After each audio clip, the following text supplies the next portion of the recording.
Vancouver Co-op Radio, CFRO 100.5 FM. We're coming to you from the unceded traditional territories of the Squamish, Musqueam, and Tsleil-Waututh nations around Vancouver, BC. I'm your host, Bernadine Fox, and this is the show that dares to change how we think about mental health. Welcome to Rethreading Madness. When I've never been further, knowing what the hell I'm gonna do. When I can't seem to find my way under or over or through. I'm Bernadine Fox, and today I'm sitting down to chat with Andrea Jones-Klein about scapegoating, the dirty cousin to bullying. Andrea is an MA candidate at the University of Victoria. She lives in Midwestern, USA, and is a policy and technical assistance coordinator working on tobacco policy within a health authority. In addition, Andrea has also worked in social justice with a primary focus on climate change, Indigenous solidarity, racial justice, and intersectional equity movements and issues. Scapegoating was first mentioned in the Bible. Back then, there was a practice where a pair of goats were used to release people from their sins. One was sacrificed, and the other was released into the wild. With them, they took all the sins of their respective community. Today we see this play out where one person has been designated by a group as responsible for all the wrongdoings, mistakes, or faults of others. A scapegoat is usually an easy target that allows others to sidestep being responsible for their own actions. Most often, the scapegoat is someone who is different, an outsider. They can be an adult, child, sibling, employee, peer, or an ethnic, political, or religious group or country. Those of us here in the West, in the last several years, can readily point to several examples of scapegoating by a particular political group where types of people have been unfairly targeted with shame, rage, and blame projected onto them. Scapegoating was behind the Holocaust, the apartheid, and other genocides. Scapegoating often happens within families who are suffering with a volatile, narcissistic, and emotionally illiterate member, making those who are not the target willing to participate or look the other way so as not to become a target as well. Why is scapegoating so prevalent and left uncontested? Because it has been normalized within our social constructs, and honestly, to be blunt, scapegoating works to allow others feel more comfortable and lessens the work they have to do, either within themselves or within a group. Scapegoats are easy targets.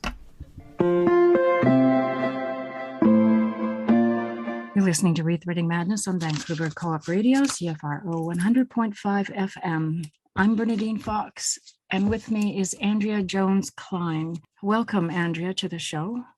Thank you. We're here to talk about scapegoating. Scapegoating happens in all walks of life. It happens with our friends, it happens in our families, it happens at work. It's kind of ingrained, I think, in our social construct and probably all forms of our social and all levels of our social construct. What is your understanding of what scapegoating is from your layman's perspective? Well, scapegoating, I believe how it's understood to be is when a person in some sort of family group or workplace or really any sort of social group setting is blamed for any problems in that setting and kind of held accountable for things that are not really their responsibility. And I think it can also come with expectations of behavior that have not been made clear, have not been laid out, that the person hasn't been informed of. And then, when things go wrong, then really easy to blame a person for things they never knew in the first place. But basically, it means one person is taking the blame for issues in a whole group, Right. detracting from the fundamental issues of the group itself, the structure and any leadership present. Yeah, and I think historically, if we go back, scapegoating, the idea of scapegoating goes way, way, way, way back to, biblical times, where a pair of goats were released into the wilderness, and the point of it was to take all the sins and impurities and or sacrificed to basically take the sins of the group. And so scapegoating comes from that idea that one person ends up being blamed for everything that goes on. And I, just to be completely upfront, I certainly was the scapegoat in my family. So I understand it from a very personal perspective. I think at one point I was blamed for my father's gray hair when he was in his 60s, things like that.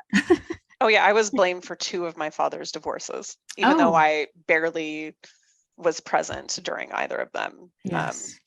Yeah, 2 of his divorces. So like I would have spent maybe a total of weeks or months with that person, and he would have spent years with them, and still he blamed me. And what really was bizarre to me is that other members of my family would buy that. And it's just like, what is wrong with you people that you could, I would literally be across an ocean in another country and they'd be like, yeah, Andrea really trashed that marriage. Yeah, it's beyond understanding how people can go there. But I think they go there partly because they have in some way participated in the scapegoating. And that once you've also participated in blaming one person, maybe for something you've done too, then you've bought into the whole scapegoating, and there's no way to step back out of it. That's my sense of it. So I think a really common practice in my family is that they, when things get difficult, they circle the wagons to exclude me and then just have their own thing going on, and that's happened a lot over the years. And I've recently moved to be close to, I wanted to be close to my mother.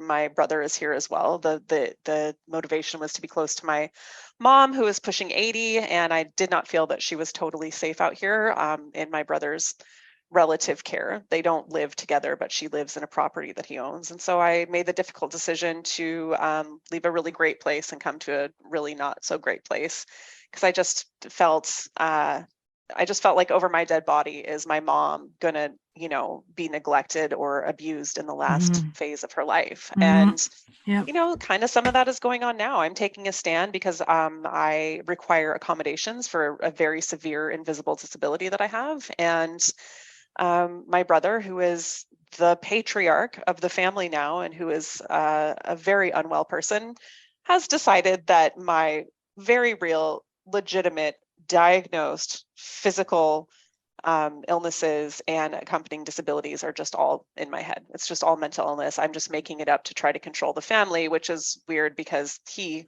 controls the family all the time. He has so much power in this family that people are just siding with him because it's much easier to side with him than to actually take a stand, because he's absolutely awful and ferocious when people disagree with him. He's deeply unstable, but I am the one who gets blamed for the family condition. Right.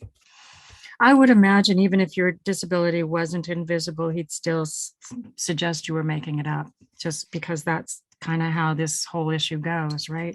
So even if you were in a wheelchair, you would be malingering or, making it up or wallowing or something. What is your understanding? You have a really wonderful way of describing scapegoating in terms of white supremacy culture and everything. And I was hoping that you could talk a little bit about that. I just feel that it's often tied in with not only white supremacy culture, but any form of oppression can be kind of wielded along with, the power that comes with scapegoating.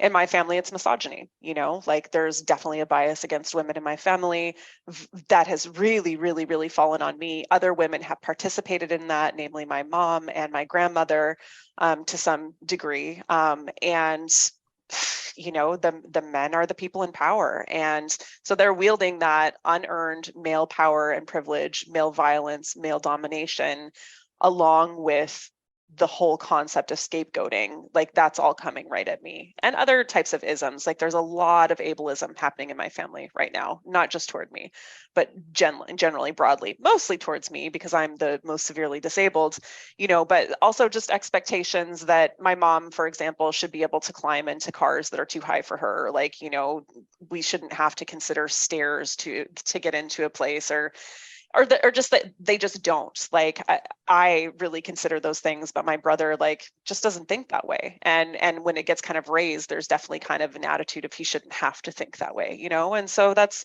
a few different kinds of isms right there. Also, I'm going to say capitalism, like just nothing trumps the almighty dollar and importance of working in my family. So, that can kind of intersect with other isms in terms of, with my disability, if I can't work, I can't produce, I don't want to maniacally garden all summer long as one example, then that's me just being kind of unproductive and lazy and just kind of lesser than everyone else, rather than me having boundaries and wanting to pace myself and not wanting to work all the time type thing. Yes. In a working environment, and this can happen in families as well, I feel like scapegoating can accompany white supremacy culture in terms of you're expected to just know what you're supposed to do when you show up without any training. Like there won't be a lot of guidance or mentorship or leadership around new things. Just you'll get in trouble when you don't do them correctly. And I think that certainly kind of happens in families as well. And it happens in mine. There's never a conversation of like, hey, Andrea, this crusty exterior you've built up to protect yourself from us, like, we don't really like that. And of course I wouldn't have said that way, but just, hey, Andrea, we don't love your attitude. Here's how we'd like for you to talk. Like there was no modeling of like proper behavior, just, it would just build and build and build and build and build until someone exploded on me. And I didn't even know what I'd been doing. That happened several times in my childhood. There was also a time where my brother threatened me. And my brother was physically violent with me throughout most of my childhood. Some people would call it wrestling. It went way beyond that. It went way beyond that into threatening me with weapons one summer that had been purchased for him at the Army and Navy store, a whip and a machete. And he threatened me one time when we were staying with my grandparents. And I told my grandmother, and she said, "You're lying. I don't believe you." And I absolutely was not lying. And that was a real eye opener for me. That was just like, whoa, okay, like, this family they're about my brother here. That's who they're about. And that's who they're going to be protecting. And it doesn't matter. I could tell the absolute truth about his behavior, but he played the game so well with them. He manipulated them because he would be a very different person around them than he was when we were on our own. And not to say that there were never any good moments between us growing up. There were a handful, but by and large, he was very domineering, really nasty to me, and really pretty awful through most of his childhood. I think it got a bit better when he was in his later high school years and thereafter, but yeah, he's been real nasty to me my whole life. Definitely my first bully, my first abuser. And I think a big part of scapegoating is also kind of putting someone else on a pedestal, like I was the bad one, he was the good one, I was the girl, he was the boy, and really so much of me as a person has been measured by my family in relation to how I'm getting along with my brother and how I'm treating my brother, but not the other way around. That goes into all misogyny. I mean, that is misogyny, right? That is misogyny. Yeah. I'd be tell things like, I really hope you don't upset your brother on this trip. And I'd say, are you asking him not to upset me as well? Or am I the only one being asked not to upset anyone? Oh, well, no, and it was admitted to me plain as day before that my mom just expected more of me. She just said that she expected more of me. And not only was that denigrating to me, but that was also denigrating to my brother. So another part of the scapegoating is that you end up pitting people against each other, and we were very much pit against each other as children. And I don't think I could have a relationship anyhow, because I think he's either a full-blown narcissist or like really, really bordering on that.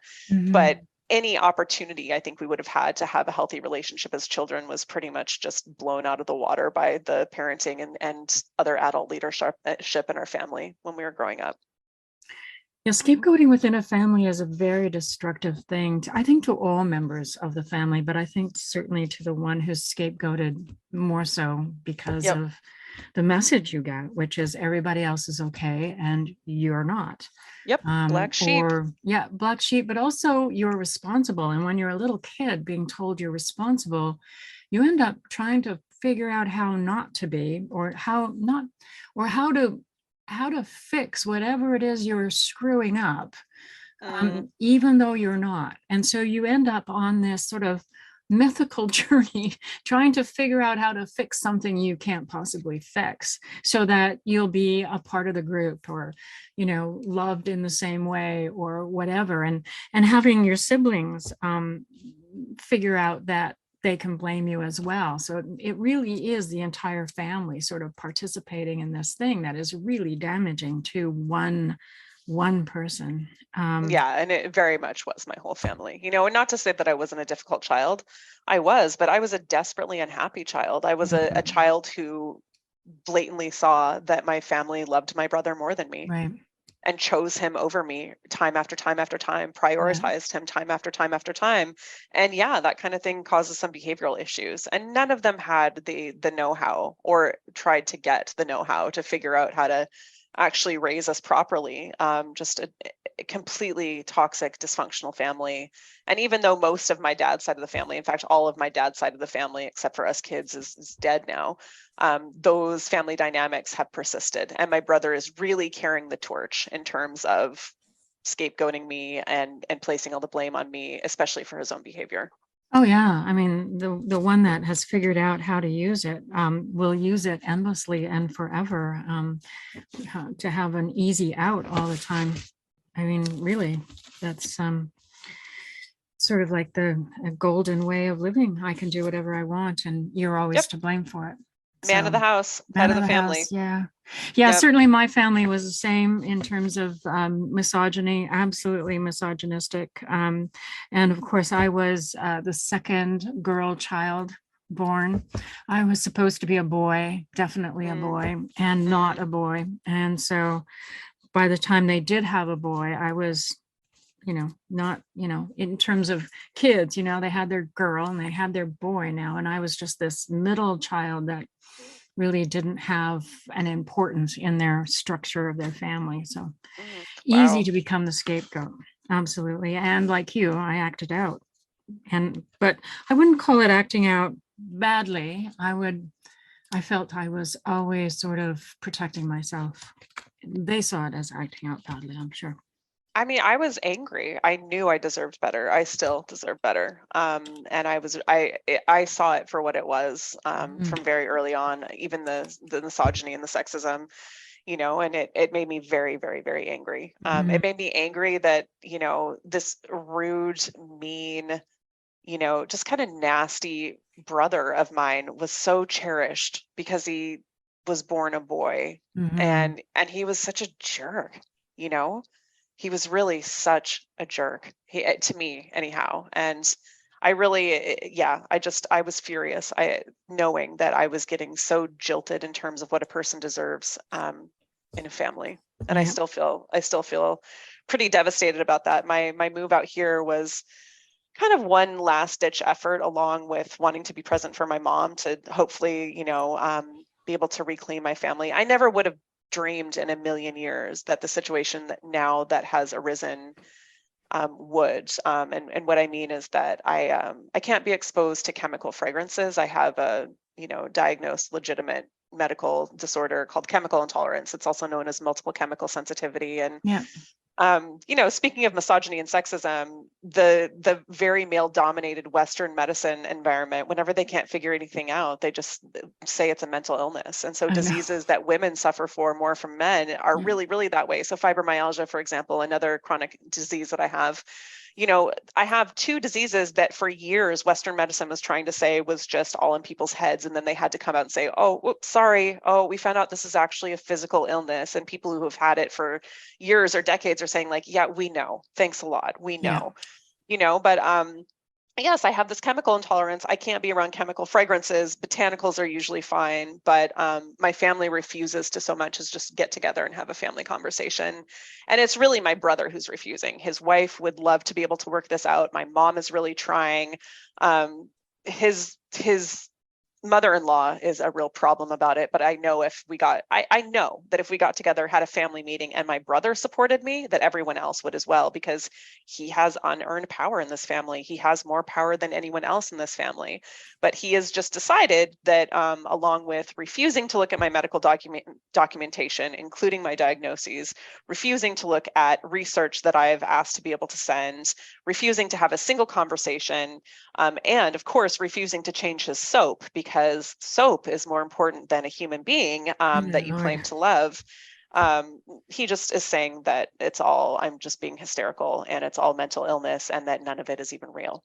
And that is such a big slap in the face. I have had chronic illness for almost 12 years now. And for him to just consistently insist that it's mental illness, which I don't want to stigmatize mental illness. I deal with depression and anxiety as well. Most people do. But they're physical illnesses. And he's basically just saying that I'm crazy, which is a word I don't like to use much because it is so stigmatizing, but he is stigmatizing my illnesses and refusing to have a single conversation. I just don't understand. And so when I get upset about this because I am excluded from family gatherings, we didn't have Thanksgiving this year. It would have been the first Thanksgiving we could have had together in decades because it was just too much for everyone to make sure that it was a safe space for me. And the impact for me isn't that, yuck, that smells bad. The impact for me is that at worst, my brain becomes inflamed, which can fling me into a severe depression and has in fact multiple times in the last few months flung me into a state of suicidal ideation. Oh, so sorry. So I'm just hanging on by my fingernails. And meanwhile, these assholes don't want to change their soap. I know. It's so incredibly crazy. Dehumanizing. But then I get blamed. I get blamed when I'm upset. I get blamed when I take a stand. And, it's just heartbreaking and absolutely infuriating and so deeply, deeply dehumanizing and denigrating. And I'm just at my wit's end. It's just like, you don't deserve me. You don't value me. You're really not that nice of a person to begin with. You're really kind of an asshole, actually.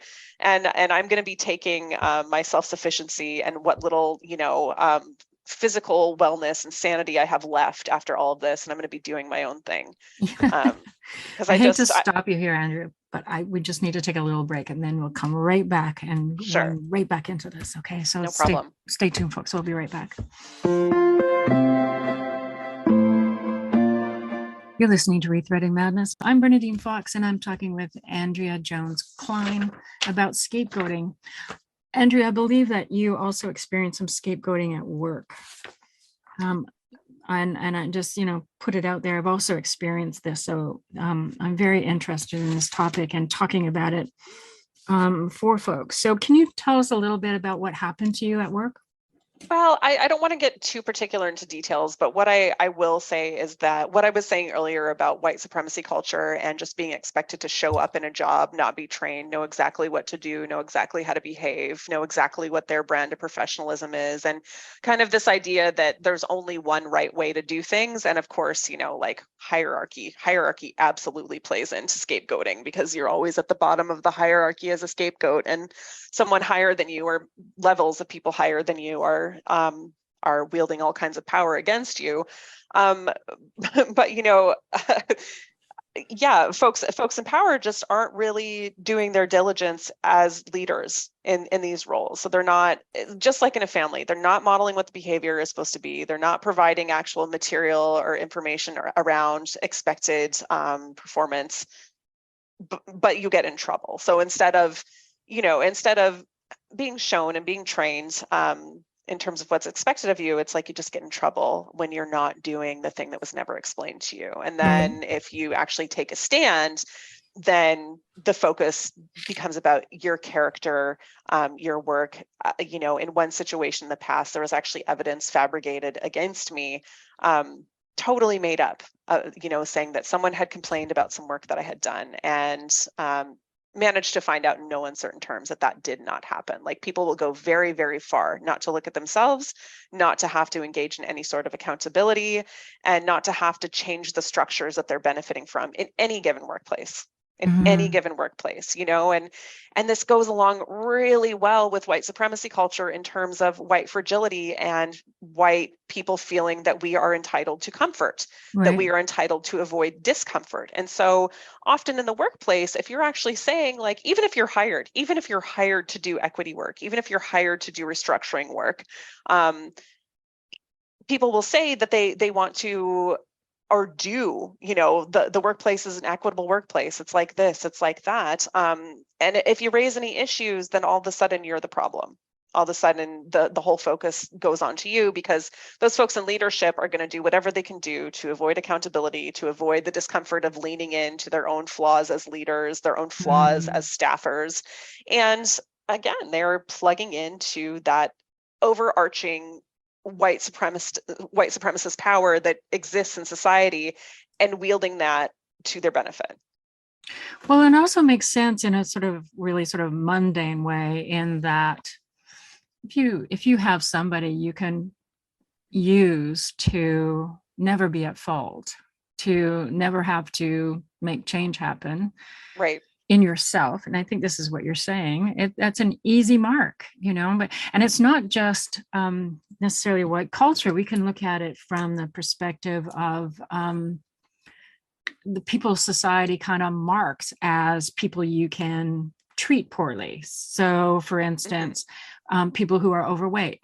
I have a daughter who's overweight, and she talks about all the fat jokes she gets all day long, or the ways in which doctors won't even treat Right. her illnesses. They'll just look at her and look at her weight and then won't read the rest of the file and just say, well, go lose weight before we'll deal with your this or that, things that have nothing to do with her weight. I mean, Right. everything gets put down to that. And it's sort of, we live in a culture that sort of has these sort of shortcuts, if I'm this and you're that, then I can do this to you. And because it's allowed in society. So, and Right. certainly Exactly. mental health is one of them. The stigma and discrimination that people with mental health challenges go through is enormous. And if you add that to even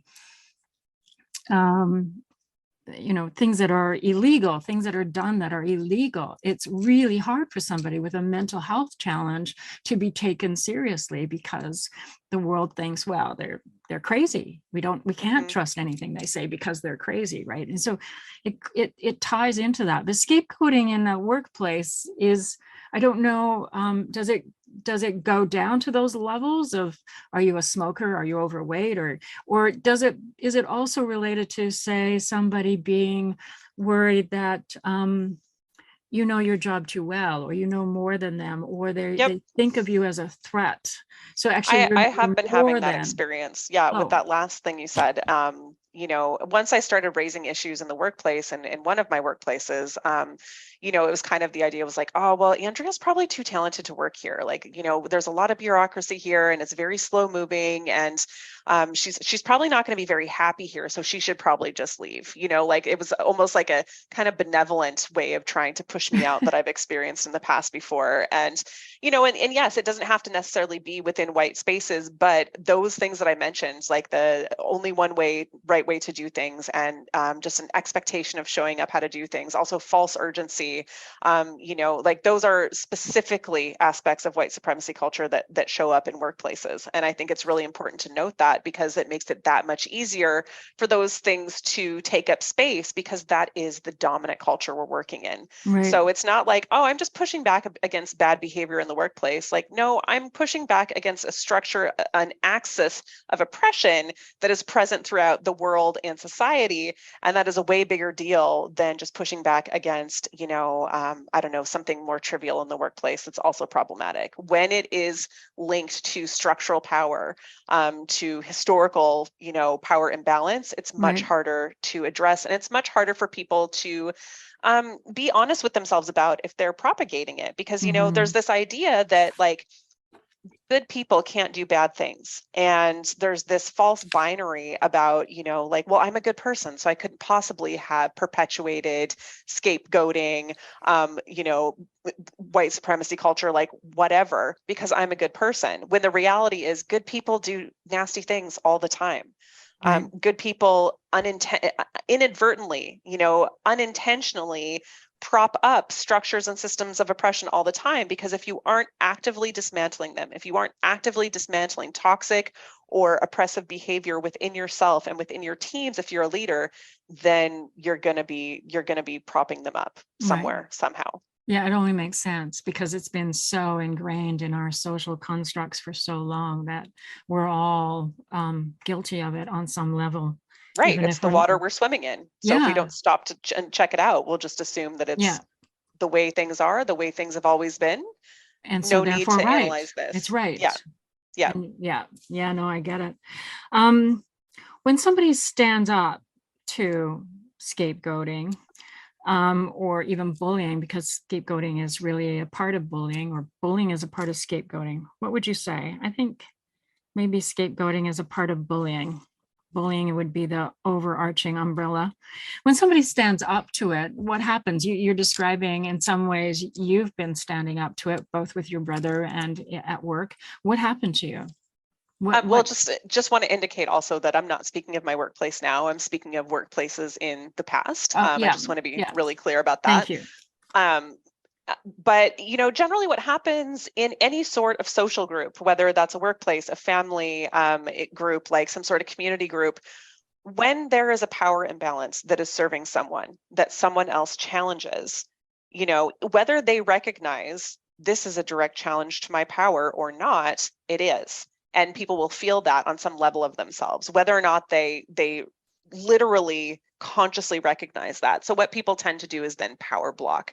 They try to establish blocks of power with other people, especially people that are higher up than them, if that is possible, to then build more power in their side of things than the other person will have on their side of things. And so you might have coworkers who are bringing in supervisors that they know will be friendly or are also biased in that way or have been friendly to these issues in the past or whatever. In families, often, the bully or the scapegoater in the family will start being really, really kind to other people in the family and kinder than they usually are. They'll be on their best behavior because then it's a lot easier to spin a story about how the person being scapegoated is the problem. Like if you're really sucking up to everyone and you're just being your best self, especially if you are a person with a large degree of power in the family who people are afraid of, somehow, beholden to, controlled by in some way, it's just way, way easier to make that case against that other person. And it's always, of course, in anything you do in life, it's easier to get anything done if there's more than one of you, right? So you do see a lot of power blocking in any given scenario,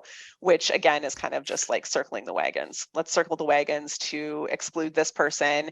We'll all start protecting each other, but this person's out. So you get in-group, out-group behavior, regardless of the setting. And so then everything kind of intensifies for the person that's been scapegoated. So an opportunity to stand up or the act of standing up, which can be very frightening in some cases, actually ends up becoming more of a problem. It just becomes, you end up in a bigger problem than you were before you stood up.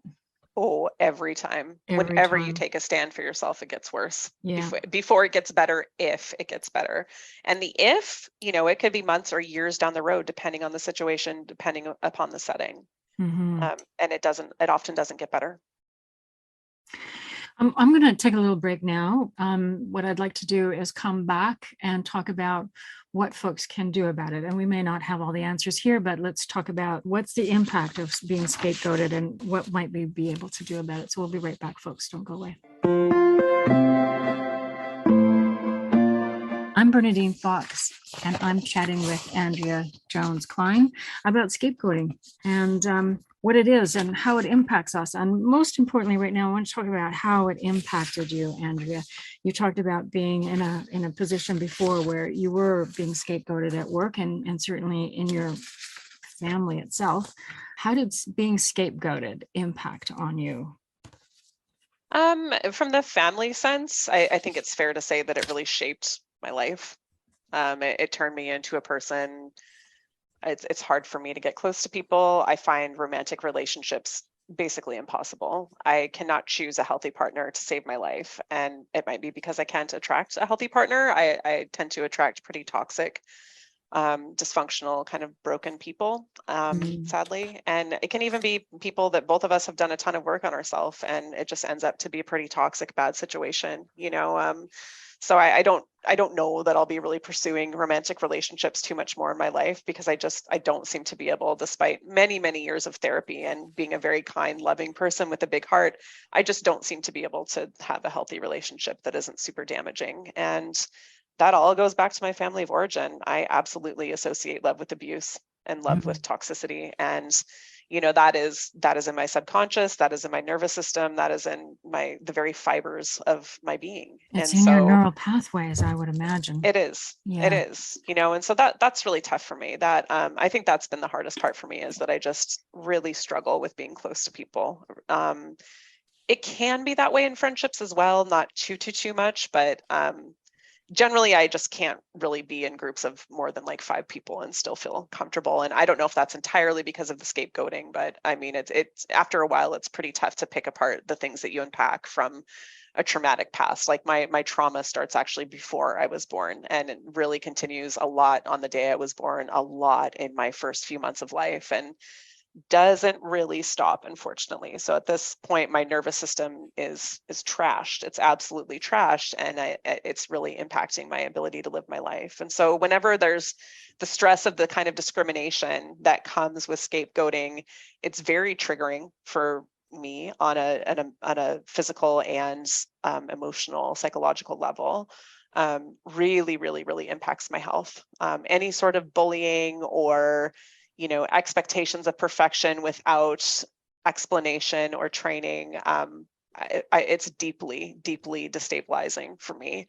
And, so it can cause all kinds of health issues, like all kinds of nervous system impacts, so any sensory, anything at all can become then difficult or even dangerous for me in the case of fragrances, as one example. And the mental health impacts are tough. Just it's a lot of physical, mental, and social health impacts, I would say, overall. Yeah, that sounds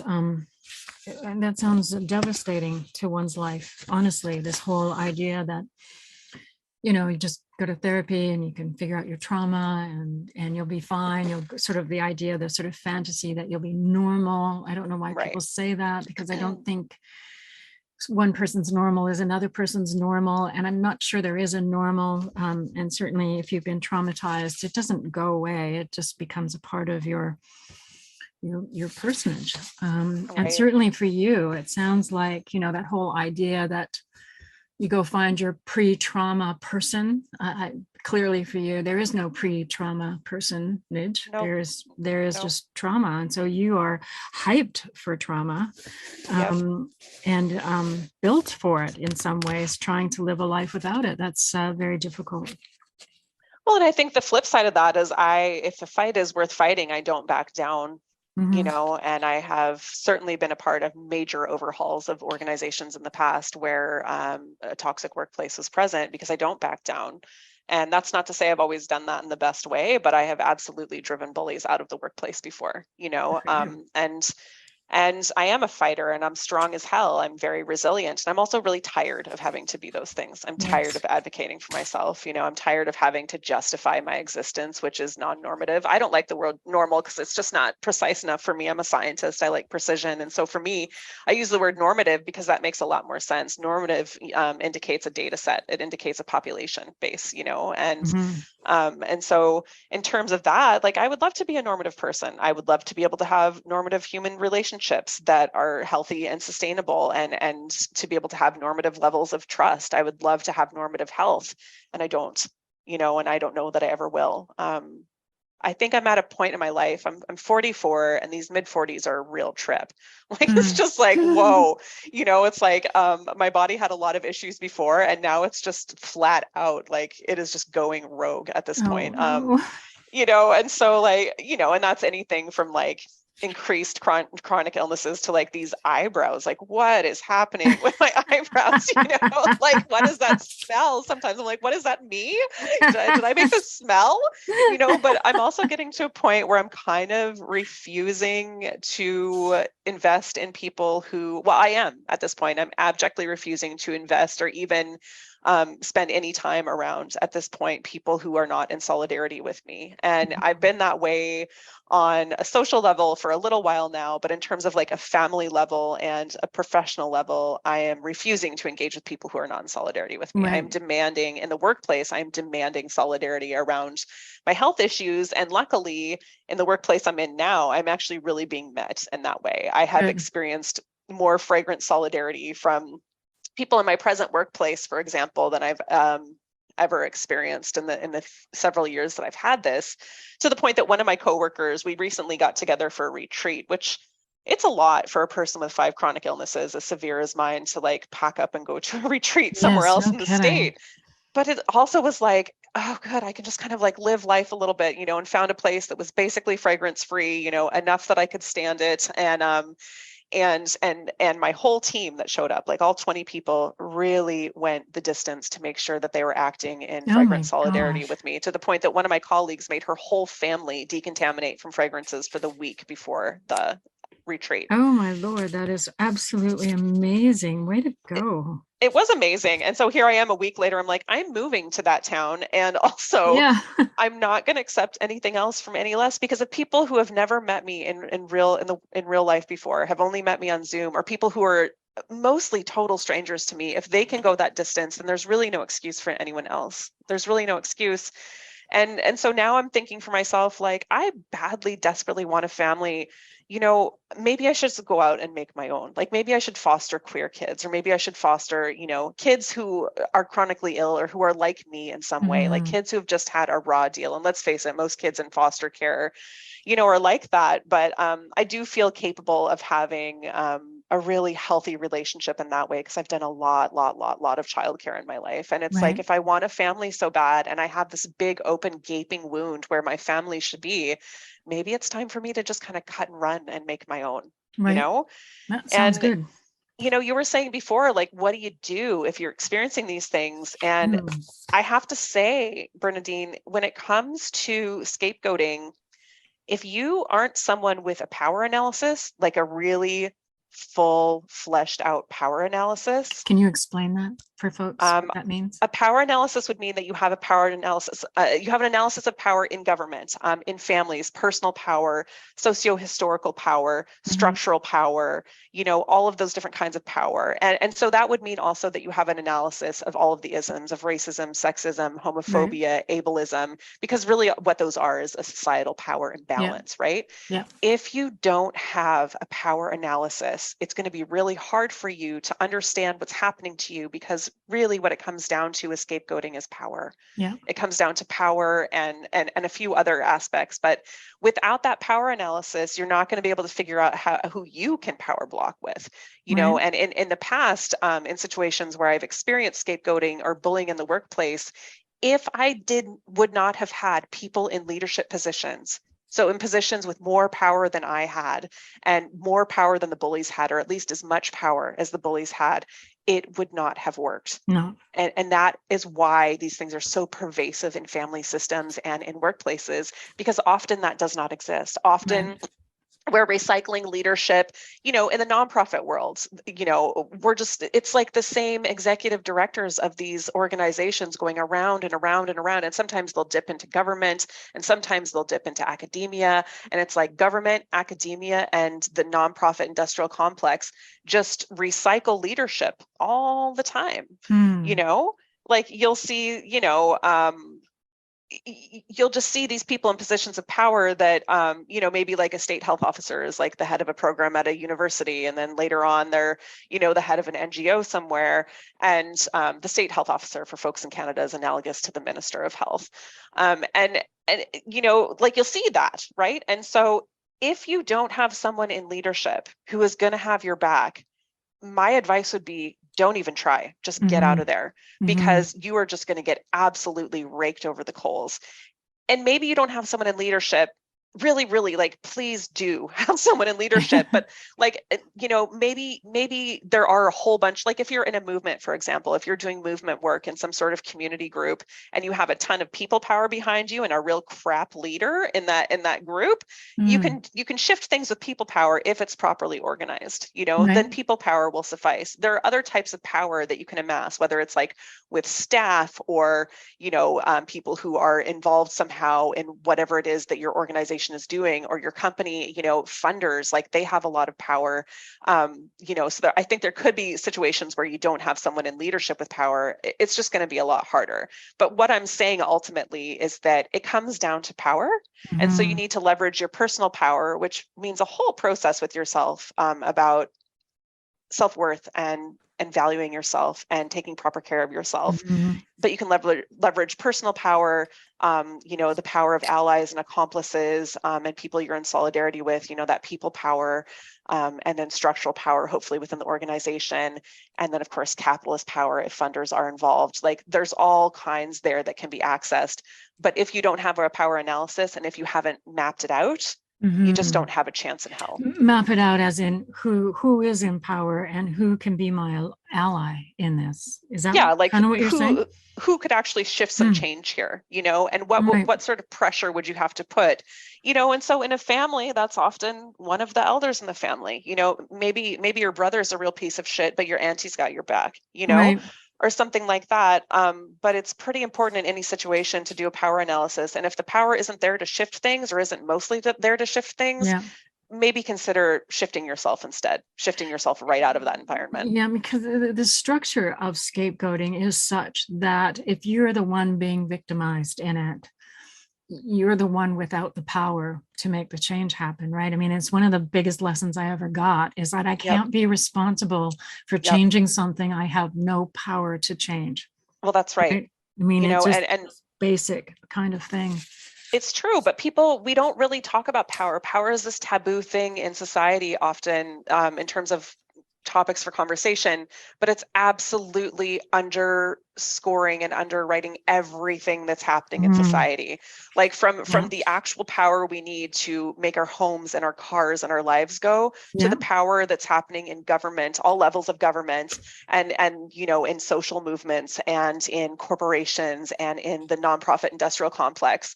It all comes down to power in the human existence, but we're not talking about it, right? No. And so many of all of the issues we have, all of them come right back down to power. So if someone's out there and you're struggling in your nasty family or you're struggling in your nasty workplace, but you don't really feel like you understand power, then that means you also don't understand your personal power. And so in my opinion, aside from just getting yourself as safe as you can in the immediate, that's a first step. That's like one of those first steps. Learn about power, figure it out, and then move from that sort of a framework forward. And you might be moving out, or you might be moving forward, or you might be moving up or in some direction, but it's going to be hard to do it well if you don't have a grasp on what the actual power map is for your scenario. So if I take all of what we've just talked about and we take it down to the school ground and bullying, and we have you're a parent with a child who's being bullied, and you're trying to figure out how to help that child, the first thing you need to do is figure out who's got the power to help you with your child. But if nobody is helping you with that child and nobody is stopping the bullying, my opinion has been always take your child out of school. Get them out of there, because bullying is so hard on kids in their formative years. Get them to another school, figure it out, but don't leave them in that situation if it's not changing.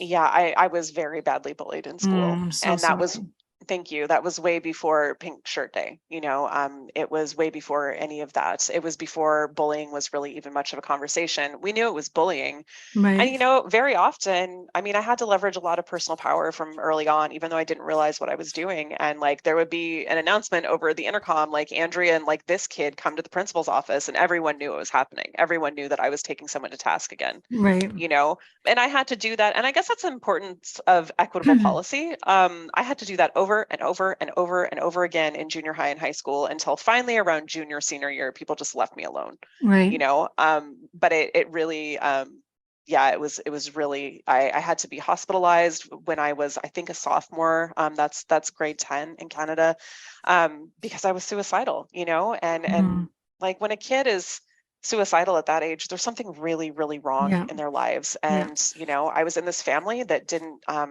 value me and didn't properly care for me or properly love me.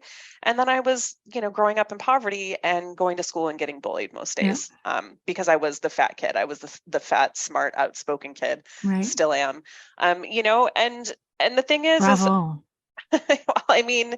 don't know that it would happen. I don't know. I don't understand how this keeps happening, that there are these bullies and they just keep persisting. To me, it is such a sign of a mind that is not developing in a healthy way when a kid is bullying. And I remember absolutely, and they become adult bullies and they start scapegoating people in workforces and childhood bullies don't change unless they change. But it seems to me that our society supports the bully out of fear, out of whatever.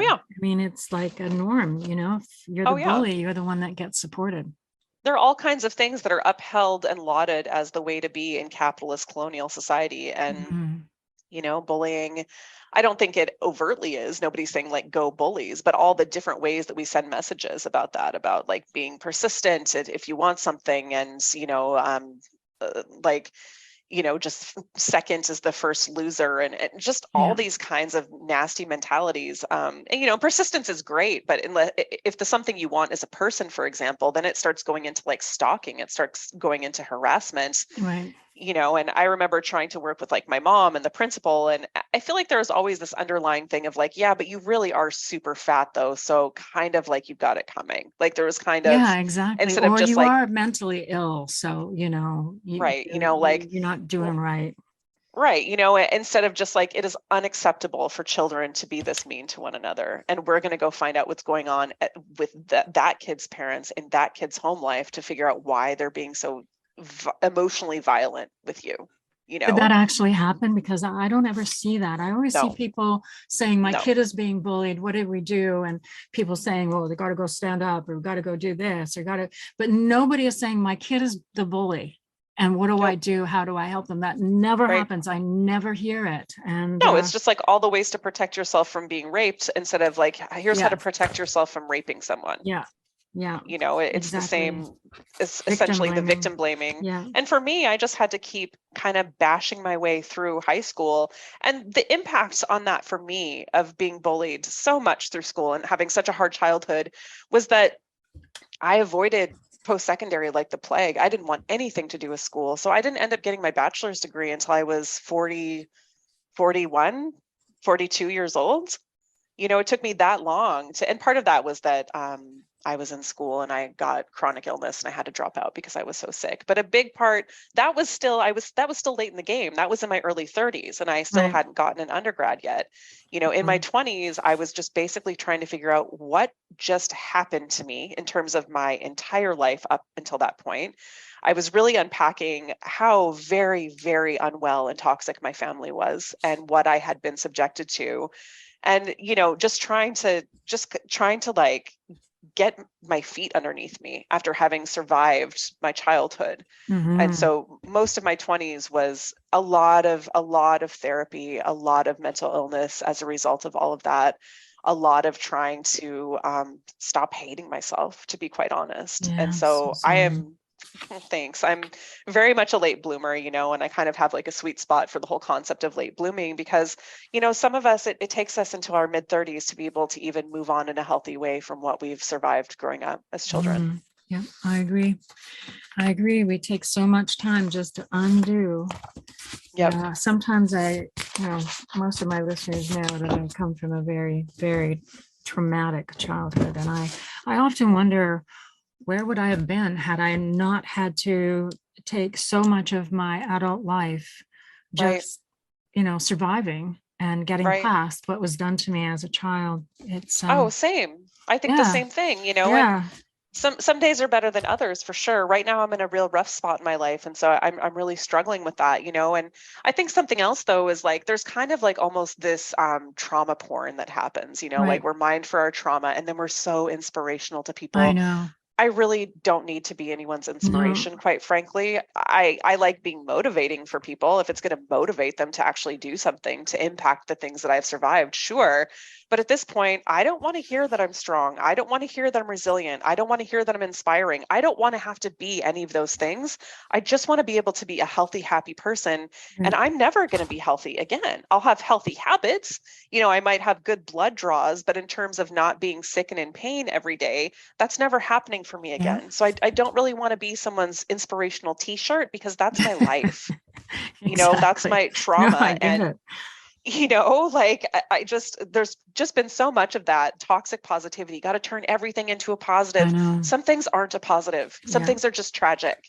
Thank you so much for coming and having this chat with me. You're brilliant. And thank you for sharing that brilliance with my audience. Oh, well, thank you so much. That is a huge compliment. And thank you for the work you do. It's so important to get these ideas out there. It is. I agree. Okay. Talk to you soon. Take good care. Thanks. Thank you. I'm Bernadine Fox, and I have been chatting with Andrea Jones Klein about scapegoating. Once we understand the mechanism of scapegoating, we can easily identify who is most commonly scapegoated. These include people who are overweight, people who are not part of the dominant race, the woman in a misogynistic society, people who are other because of religious affiliation, family status, gender or sexual orientation, and sometimes age. And from that, we can see how discrimination and bullying and scapegoating all intersect with each other. Those of us who live with mental health challenges understand all of this firsthand. When those in power dehumanize others, it's easier to treat them with less compassion. Historically, those who live with mental health challenges have suffered from torturous physical and emotional treatment. Today, it's not uncommon to hear trauma being inflicted on us during wellness checks, or while working with a therapist or psychiatrist, or while in a professional setting. The discrimination that mental health consumers face is extraordinary, and yet has been so normalized as to have often become invisible to the larger group, as if it is a matter of course. If you are just a DSM classification, particularly one that has been deemed a problem such as borderline or one that has been misrepresented in popular culture, then it becomes easier for folks to devalue your personage, making you in their eyes less than human and of no regard. Being a scapegoat is lonely on so many levels. If you have been targeted as the cause of problems, you will be left feeling that you have done something wrong without being able to identify what it is exactly that you have done. You may feel innately flawed, and in this way, you may end up blaming yourself just as others do. However, you will be unable to remedy this situation because you have no power to change something you are not responsible for creating. If you have been scapegoated repeatedly by different groups, family, work environments, mental health organizations, and you have had to feel the projected anger and aggression of the dominant group around you, it becomes easy to believe that you are indeed the problem. But scapegoating never solves a problem. It deepens it, props it up as normal when it's not, and leaves all of us in a precarious position. For those who were scapegoated in their family of origin, the impact it has on their whole life is often emulated repeatedly. Having been groomed within a situation that was normalized, it becomes hard to see that same abusive pattern happening in their adult life. But once we are able to identify what is occurring in our lives, we can begin to address the feelings of loneliness, shame, fear, and betrayal that come with being unduly targeted. We can find relationships beyond the abusive group and resources to be able to gain support for a much healthier life away from those who find scapegoating an easy out.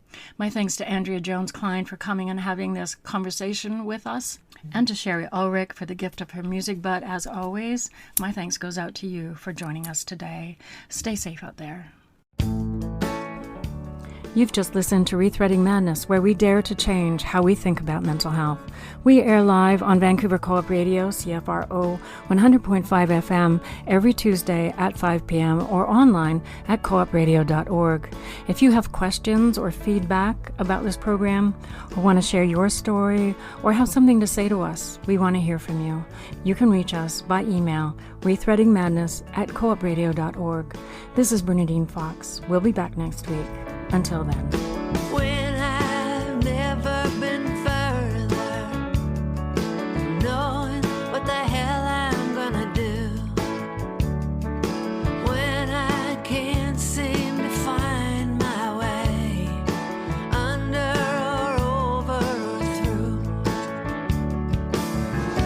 just when I'm ready to give up the fight, there you are when we turn out the lights, and it's alright, it's alright, don't you worry, it'll be alright.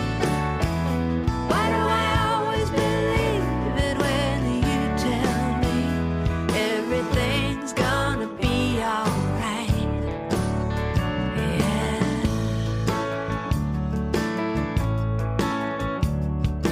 Why don't I wonder how you know?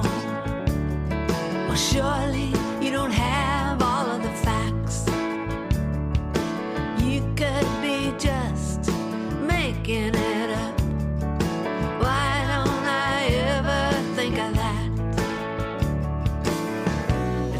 some magic in the words that you breathe, saying, baby, take it from me. It's alright, it's alright. Don't you worry, it'll be alright. Why do I always believe it when you tell me everything's gonna be alright? Everything's gonna be alright. With anyone else, it's such a cliche.